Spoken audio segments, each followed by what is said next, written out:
حدیث کی کتاب جامع ترمذی، حدیث نمبر 2059۔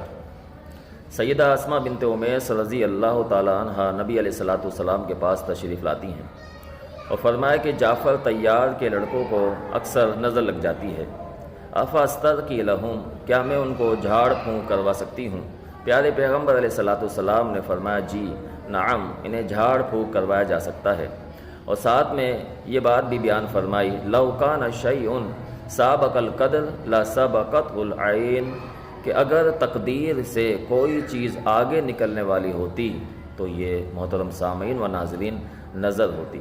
اس نظر کے معاملے کو ہلکا نہیں لینا چاہیے، خود ہوں یا بچوں پہ ہوں۔ نظر کے معاملے کے لیے معوذتین، سورہ فلق، سورہ ناس پڑھ کر دم کیا جا سکتا ہے، کروایا جا سکتا ہے، مسنون دعائیں ہیں ان کا استعمال کیا جا سکتا ہے۔ اللہ تعالی ہر ایک کو نظر سے بچائے۔